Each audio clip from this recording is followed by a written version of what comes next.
Hello, Digital Land. I wanted to create a little bit of a synopsis of ODS. I know that there's a lot of videos and blogs out there that already sort of do this, but when I was preparing for ODS, the more information that I could get, the better. So I just wanted to give an updated account or just a different account of some of the information that's already out there. So first, to start out, I'll give you the date. Right now it is July of 2023. So I attended ODS during the summer months. Personally, I like the cold a little bit better. I will tell you, if you attend during the summer, prepare to be a little hot and sticky, because unfortunately you will stay inside of King Hall, which is, it's probably something that's 60, 70, 80-year-old building, and there unfortunately is no AC, and as of right now, the only fans that you will get are the ones that you happen to find in Davy Jones's locker, or ones that you buy or bring with you. So prepared for hot and humid weather if you come during the summer months, and I've been told that the winter months can also get quite frosty, so just be prepared for that. Let's see. This one was week 0, so or week 1, I guess, and it was certainly eye-opening. I can show you that for how busy it is right now. It's 2355 or 1155. Personally, I've never been a big fan of the 24-hour time clock, but I guess that's something I'll just have to get used to. I got really nervous about ODS, and it's still a little bit stressful, but doing just a little bit of prep work will definitely set your mind at ease and will definitely set you up for success. So for one, definitely look at the packing list. Go to Google and just type in the words ODS packing list, and you'll see a list that'll pop up. It will give you essentially everything that you need to bring with you to ODS. Look through that list, and yes, they'll sell pretty much everything that you want while you're here, especially like uniform wise, but I like to order a lot of things ahead of time just because you can kind of shop around and maybe get a little bit of a better deal. For instance, Black Backpack is on there, and if you buy the one that they have, it is, I think it was something like $100 and $110 if you get their Black Backpack, versus I got this gem off of Amazon and I probably paid $20, $30 for it. So you can definitely save yourself some money doing that. And then you'll be ahead of the game in a bit. Right now, the Navy is going through a big shortage of these PT shirts, and unfortunately, you have to wear right now this PT shirt, specific color, also with the prescribed shorts, and everybody's only allowed 2. And during week 1, this is all you can wear, nothing else. So there are some people that are doing laundry literally every single day. Now, I happened to get on the necks early, and I talked to some service members who still had them, so I showed up with about 7 of them in my bag. So I was a little ahead of the game there. Anything else on the list? I have it up. I'm sort of looking at it right now. There is something that is called Davy Jones's Locker. If you've done any research, you've probably heard about it. It definitely is a resource. If you want to utilize it, I would definitely say get here early, because people do pull from it pretty quickly, and there are some items that will disappear rapidly, like the fans that I mentioned. If you get here and check in right at, right now it was 6 p.m. on the Saturday, then chances are you'll probably find something. If you get here late Saturday or almost any time on Sunday, chances are all the fans will be gone, and people really pick through there. So even things like ironing boards and irons really became kind of slim pickings. So yes, there are things that you can grab from there that will probably be left over, like laundry detergent and soap. There are a lot of irons and ironing boards, even blankets. It's sort of weird. Some people are leaving things behind like gummy vitamins. I've seen shower shoes in there. Some of the stuff's a little gross. I'm like, why did you leave that behind? Who wants to use your half-used chapstick? But people left it. So personally, I would say if there's something you really want, I would probably just bring it with you. Plan to show up as early as you can. I aim to get here at 6:30 p.m. So regular civilian time, 1800, 24-hour time. Just to give yourself that first day, you don't really have to worry about anything. Nobody's going to bug you. Just check in, go unpack your room, get it set up. Get your things squared away as much as possible. Nobody's going to be inspecting your room until about Thursday, Friday of that week. So, and it's just nice to sort of settle in and get that initial, sort of nerves and stress down. And then plus, you can also still leave base. So if you need to go out, if you need to, if you want to buy anything, if you wanted to go to the commissary on base or the next on base, or go out into town and buy something at a local store, then you can still do that. So that can be a time to get your, if you didn't get it, your laundry detergent, if you need dryer sheets, or anything else that's on that list that you may think you may need. And I'll try to talk about some of those things. I don't want this to be too long. I'm hoping for it to maybe be 10, 15 minutes at most. So let's see, day 1 or day 0, however you want to call it, Saturday. That for me was largely, it was travel, it was check-in, show up at the airport, you've got to get a taxi, make sure to ask them specifically, can you go on base? We're going to Newport, we need to get on the Navy base, we need to go to King Hall. So make sure that they say yes. Chances are they're going to take a group of people. Our guy tried to shove like 4 or 5 people into one vehicle, and we were just like, that's a little tight. But they'll shove you in there, they'll take you onto base. If you have your CAT card, bring it with you. Otherwise, just bring your orders and an ID, and you should be able to get through the gate, no problem. You can, in the central hallway, a lot of times they'll call it the CKZ or the kill zone even. There'll be a table set up, so read what's on that table. They'll have instructions you'll have to have like these room cards with your rank and your name on it and your company as well. They'll also have all the positions. I sort of printed them out ahead of time and was reading over them, like the division officer, the company commanders, the master at arms, the mess treasurer, etc. So read those over beforehand. They should send you a collateral duty sheet, so read that over. See if there's anything that interests you. I will tell you, ODS, you're going to be busy. Personally, I tip my hat off to the roles, especially like the class division officer, the DIVO, the assistant division officer, ADIVO, the company commanders, the wing commanders, because they've got a fair amount of extra work to do. A lot of people advise you to not sign up for anything because you're already so busy. But at the same point, it is an opportunity to practice leadership and to grow yourself. So if it's something you're really interested in, especially if you're a prior, then, consider it.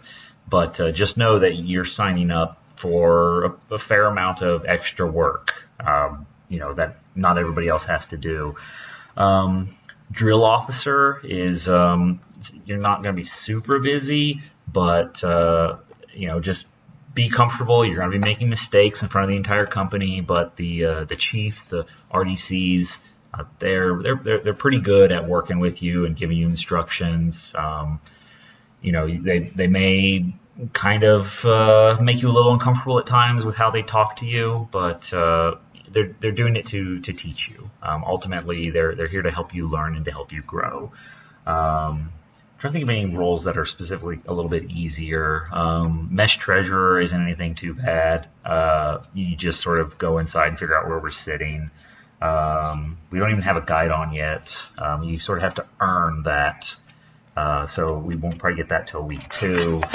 Let's see. Remedial swim. That's probably one of the easiest ones because you actually don't even teach them how to swim. You just sort of They teach them, the chiefs in the pool, and you basically sort of walk them over as almost like battle buddies and encourage them. So that one's not going to be too bad. Information officer, there's a lot of them aren't as busy, but if you sign up for Divo, ADivo, company commander, wing commander, or even some of the admin positions like admin O, just be ready for some extra work. That's depending on what you want. Let's see. For the next day, Sunday, we all had to be here by 1300 or 1 o'clock to check in, or that's when we officially had to be here. In PT gear. We all had to go to Mardet, which is a big auditorium that's just right across the street. That is the last time you will be allowed to walk anywhere on your own by yourself. So enjoy that. We went over there. We met the class officers. Very low key, not stressful at all. They sort of give you a brief of ODS, what you're going to be doing. They introduce themselves. You go through and they sort of take an attendance of everybody. And start to lay out the expectations of what you're going to be going through. That evening, we did get to meet the chiefs, as it is. Largely, it's going to be chiefs and senior chiefs. They are your RDCs, or a lot of people hear the drill instructors. In ODS, you actually don't have drill instructors; you have chiefs. That teach you, and they do have operational authority over you. So even though you are an officer and out in the fleet, you will outrank them. Here, they do have operational authority over you. So yes, they can tell you what to do, and you better do it. They do come in, pretty hot and heavy. You need to get used to, hearing raised voices, hearing them shout, hearing them give commands. Maybe if it's helpful, maybe practice that and have maybe some people yell around you just so that you get used to those raised voices if you're not used to that. But keep in mind, it's all for training purposes. They're never going to hit you. They should always treat you with dignity and respect, but they are going to yell. Sometimes they will single you out and they may yell directly at you. But it is to correct a deficiency. It is to help you train and grow. That is their ultimate goal. So just be prepared for that. They're going to teach you to speak up, to shout, you have to respond. If a chief asks you a question or if they give you a command, you need to get used to saying, yes, chief, no chief, yes, senior chief, no senior chief, aye, chief. Or if it's an officer, yes, sir, no, sir, aye, ma'am, aye, sir, etc. And saying it loud with, speed, volume, and intensity. Speed, volume, and intensity. That's something they'd say over and over again. And if you don't do it, then they will say that requires a response. So you're not allowed to just not say anything. They're going to make sure that you do respond to them. So be prepared for that. We also had box dinner that first night. It was like turkey sandwiches or something. Called the finest box chow in the Navy. That's a little bit of an overstatement, but what doesn't kill you? So that first day wasn't too bad. Got sent us all to bed. Told us to be up and ready by 0500, which I don't know how much I necessarily want to give away for some of these things, but I'll tell you that was a little bit of a lie. That first morning was rather interesting. They came in maybe just a little bit earlier than that, and there was some shouting. There were people that weren't ready. I might say maybe planned to be up maybe a little earlier and prepped and ready to go. And that was the first time that it really got fun. They really got everybody's heart rate going. They were shouting at people. They were giving commands. People, they don't know military bearing, military etiquette, and the chiefs know this as well. But you're going to be under pressure, and they're going to be getting you into lines and trying to get you to count off and get into height lines and things like that. And people aren't going to be responding, and there's there had to be like 5, 6, 7 chiefs out there. So that was definitely something that raised everybody's blood pressure. But it does stop. It does end eventually. And they do, talk about the purpose of that and get you to sort of like calm your heart rate down. So even that is a training tool. So even that yelling and that shouting is still a training tool, because you may go out to the fleet and, there may be those things that do happen that are going to get your blood pressure higher, and you need to know what to do. So we had that. That first day, we had boxed breakfast and lunch. The boxed breakfast was just awful. Jimmy Dean sandwiches. Sorry to say that is not my favorite. It was a little gross, personally. But we had those boxed in the beginning, and then we did our first chow hall that evening in Nay Hall. And there's a whole procedure behind chow. It's a good... you'll have this ODR manual that is sort of your ODS Bible, as it were, and you are expected to read it, and you're expected to know what's in it. And even chow is a good, I think it's 4 pages of instructions of, what you do, what you have to say at certain procedures, even how your plate has to look, where you line up your food. Keep your little gouge sheet, as they call it. You should receive this. Print it off. Bring 10 copies with you, okay? You're going to need to know this information. Ideally, study it beforehand. Almost nobody does, so everybody shows up not knowing almost anything.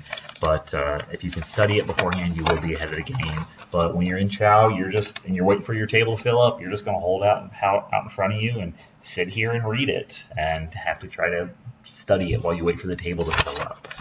The food so far after week 1 has been pretty decent in the chow hall. You do have to stand at attention, and you're not, big thing when you're in formation, and they will talk about how to stand at attention and how to do things like left face and right face and about face and a lot of drill movements. But it's supposed to be the 1,000-yard stare. You're not allowed to look around and see what's going on. Just look right in front of you. You could get yelled at if you look off. Keeping your hands down by your side. They'll teach you those things. But the food's been pretty decent. You do have to earn certain privileges. So when you first come here, you're not allowed things like coffee or tea or desserts. But you do start to slowly earn things back. I'm jumping ahead of myself a bit, but for the first weekend of Liberty, we actually got coffee and tea given back to us, which I'd never heard of anybody getting it that early, but we got it for the first weekend. So that was pretty exciting.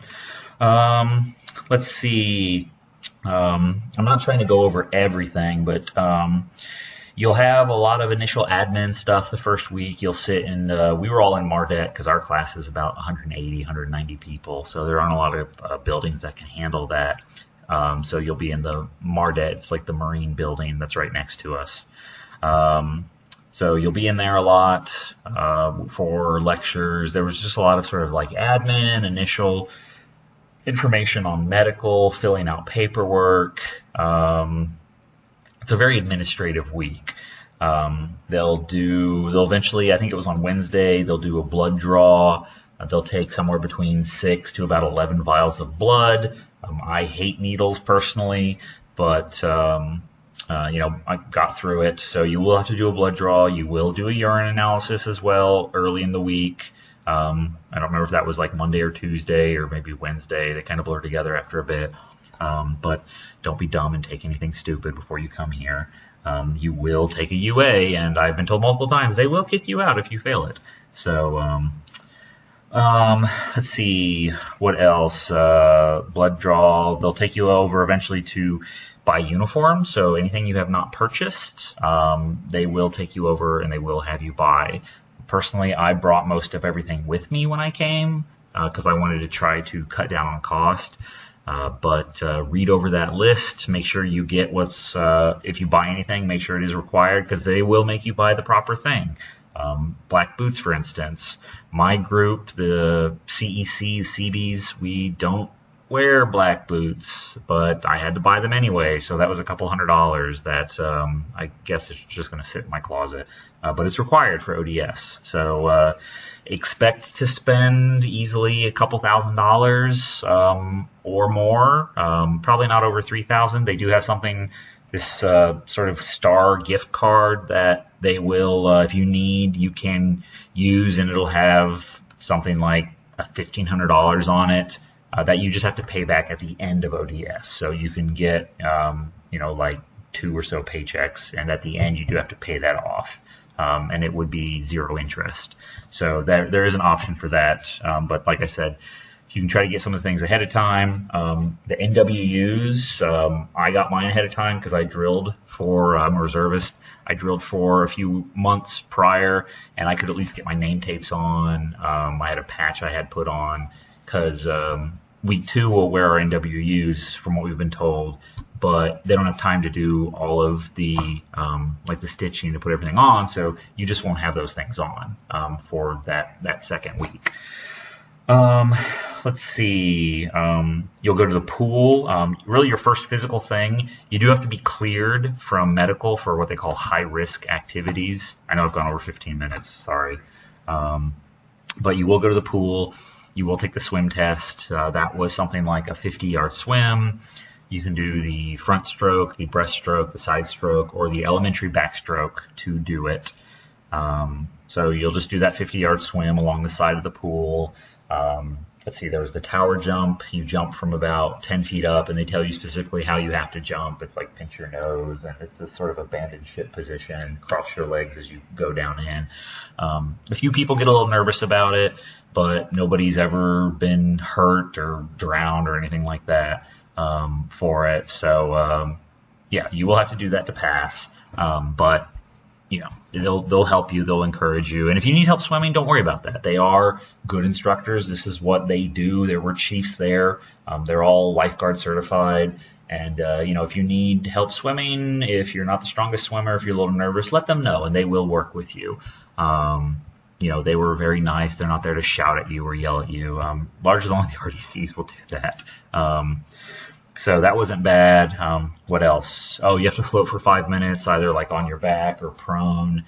So we did that. And then it's the filling the coveralls with water. So they'll teach you what to do to put the coveralls on and how you sort of slap water into it and get your back to fill up with water. So that was actually kind of cool, that part itself. I like that. Officer etiquette, they'll teach you, don't worry if you know nothing. If you show up and you can't even spell military, then, you know, they'll teach you how to stand at attention. They'll teach you the drilling movements. They'll teach you how you address officers and enlisted. They'll teach you the ranks. It's just pretty much everything. So many people here. We do have prior enlisted, which is great. They are resources, but a lot of people came in knowing absolutely nothing, and that is okay. That is what they are assuming, is that you don't know anything. And that's part of what this is. It's indoctrination. So they are teaching you the customs and courtesies of, well, specifically here, of the Navy. So you'll learn those things, how to salute and who you salute, and we haven't even done that yet. Week 1, we haven't even really done too much because you don't. This is not a salutable uniform, so you have to actually get into like an NWU or your khakis or your whites, and those are ones where you actually have to start rendering salutes. So in your here, you PTs, you don't have to worry about doing that. Company commanders, by about Wednesday or Thursday, actually started getting together. They want to hand things over to the student leadership. So they need to be the ones stepping up and taking charge and really starting to run the students. So, you know, again, if you just sign up for those roles, you need to be ready to do that. It will be extra work. You will be in the chain of command. And, you know, ultimately you will need to be taking those reins over from them. It's not like being in school and the teacher runs everything. This definitely is not summer camp. You are expected to lead yourselves, to be adults, to be officers, to be leaders. So be ready for that. Let's see. What else? The chiefs gave a couple demonstrations, such as how to shine your shoes properly. So that was something that was done. The room makeup. Oh my gosh, room makeup. That's another one where there's just pages in this book on exactly how you have to, what you can have out, how your books have to be aligned. Definitely how your rack, your bed, right, has to be made.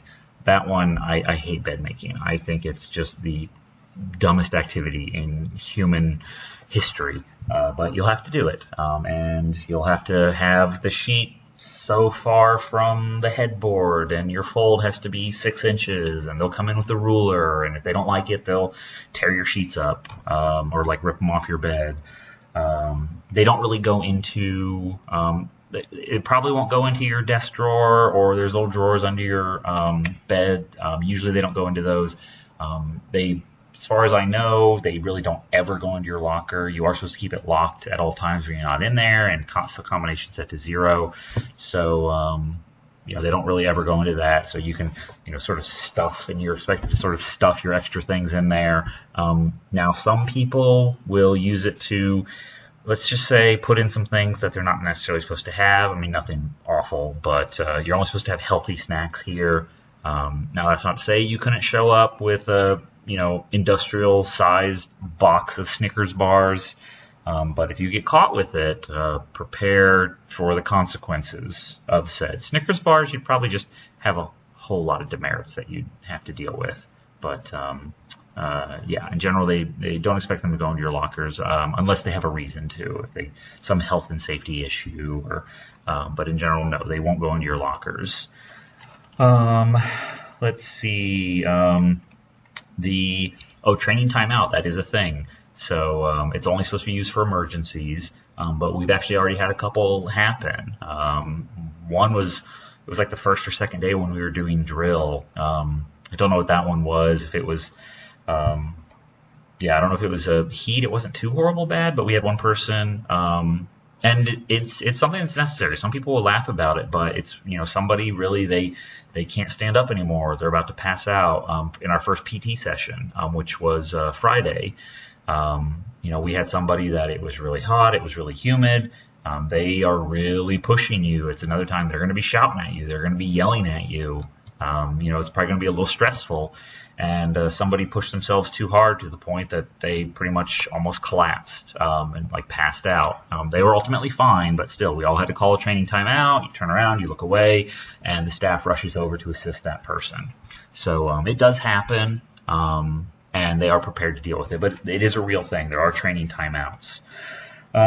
You'll get your intro to PT. They really won't do that until Friday. They'll take you into for us, it was in the hall that they do graduation, and they go up on stage, and then we're all in columns, and they show us the different movements. They tell us how to respond. You're going to make mistakes. You're going to respond improperly. Sometimes they'll shout at you for it, but they know you're learning. So, but they do expect you to get the basics. The rule is generally they're not going to hold you accountable for something that they haven't taught you. So once they've taught it to you, though, they do expect you to know it. Now, you'll probably get a couple reminders.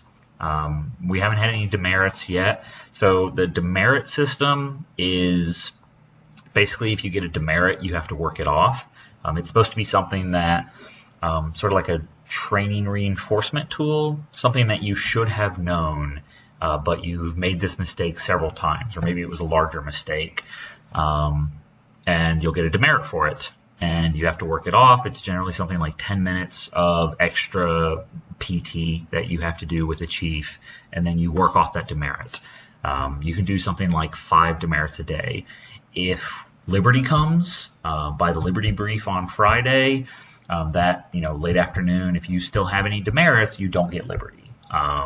Nobody's had to do that yet, but essentially, I think you won't be allowed to leave King Hall, and you'll have to check in every 4 hours with the Master at Arms. But you don't want to do that. You want to be able to have Liberty. It's nice to get a break from here. So if you get any demerits, work them off. Try not to get them if you can. But yeah, that's the demerit system, and that's how they transfer ownership back to you of your mistakes, as they like to say it. I'm trying to see if there's anything. You won't do any watches for the first couple weeks, but they will teach you how to do watch, how to rove the building, and how to check the building, how to check people in, how to fill out the log, how to man the quarterdeck, and what you have to do for the procedure of coming into the building and leaving the building, and how you have to salute the flag and request permission to, though as an officer it's more I have permission to come aboard, or I have permission to go ashore. I'm just looking real quick to see what else I may want to talk about. I think I hit a lot of the stuff. So Yeah, rack makeup, rooms, fans. I said if either bring a fan or get here early. It's going to be hot. Well, if you get here in the summertime, the wintertime probably won't be as bad. Let's see, rulers. Yeah, buy the backpack early. PT. I like getting my sea bag early because the sea bag that I got from the Next was a higher quality than the ones they sold us here. They did start letting our class. I think we were the first or second class that got to use these. So when we go to different classes, we can put all of our stuff in the black backpack. Like our notes and our binders, and they even gave us, you saw this earlier, they issue us these tablets that have the presentations actually on them, so we can follow along with the slides. I've always been a note writer, so I bring this along to take notes on.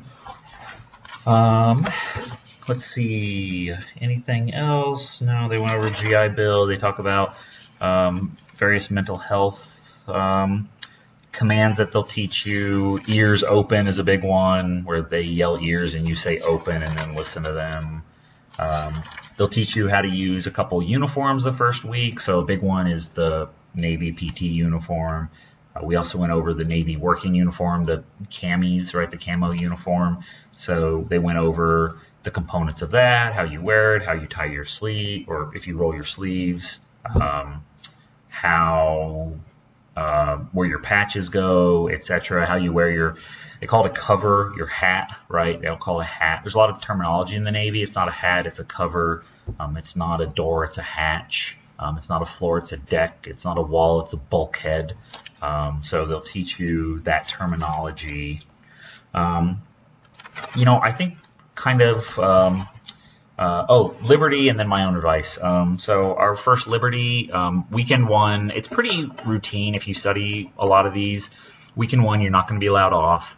Largely it is, because in part, you can only go where the uniform allows you. So you can't go off base with this, or even do a lot of places on base. So you can only stay in training country, which is like King Hall, out to the football field, that's called Nimitz Field. You can, sort of like walk around the sidewalks and such on training country. And then outside of training country, there's things like the necks and the commissary and the uniform store. So that'll be in your training brief. It'll be something like 3-4 pages. It'll tell you exactly what you can do, exactly where you can go. That's what told us that we could get tea and coffee. Let's see. It authorized us to wear like headphones or earbuds when we were either at the gym or at the track. It's just basically the rules and regulations. And follow those rules and regulations. You want to, when you show them that you can handle the rules and the little things that they've given you, like having to say attention on deck when an officer comes into your wing, or chief on deck, or senior chief on deck, or you have to carry, they call it your hydration tool. When you go, it's considered part of your uniform, and you have to carry it with you at almost all times, at a modified position of attention. Some of the things, yes, they're a little annoying, but it's part of the indoctrination. They expect you to do it. Part of it's getting you to follow orders. And if you do those things, then you will gain privileges, you will earn privileges, and they will eventually also start to relax those things and won't necessarily make you do them anymore. And you'll also avoid punishments. So like having to have demerits, or eventually there's the dreaded sand pit. I've been told every class goes there. We have not gone yet, but it's only week 1. So we'll see. I'm certain they're going to take us. I will be shocked to all high heaven if they don't take us. Okay, and the last thing, as far as I can think of, that I will want to mention is, just come here. A lot of this will be about your attitude. So have a positive attitude. You are here to learn. They are here to develop you into a leader. And that's why you're here. So yes, they're going to yell at you. Yes, it's going to be stressful. Yes, you're going to be busy. You may not get to take a full shower after PT. So far, it hasn't been too stressed on that end. But it's easy to get stressed. I've seen a lot of people start to snip at each other. I've even seen some, some cursing, which officers should not be doing anyway. You should always treat all, all people, but especially within the military, all sailors with dignity and respect at all times. So mocking them, making fun of them, ridiculing them, swearing at them is not appropriate. And it's a hallmark of a bad leader, of a toxic leader. I've even confronted a couple people on it, and unfortunately they've pushed back and just literally said, "I'll do what I want to do," which is not a good response from an officer. And that's not somebody that I would want to serve under, and I would not want in my chain of command. So come here with a positive attitude. Realize we are here to support each other, help each other get through this. We're all going to make mistakes. We're all learning. I've made mistakes. People next to me will make mistakes. But this is a training environment. It is a training country. So come with that positive attitude in mind. Work hard to keep it. And then be humble. You're going to get shouted at, you're going to get corrected, but it's not to be mean. The Chiefs don't go home and have your picture on a dartboard and, throwing things at it. No. All right. They are here to develop you, are here to treat you, and you need to be able to take that feedback. You need to be able to get corrected and realize you made a mistake, or have somebody tell you you make a mistake, and be able to acknowledge that and be able to say, yes, sir. Yes, ma'am. Yes, chief. Yes, senior chief. And move on. That's all I can think about for this one. Sorry, it ran over a little bit. I'll try to do these about once a week. I'll post this up. If you have any questions, feel free to go ahead and post them. I'll see what I can do to respond to them. But ODS week 1 pretty much in the books. So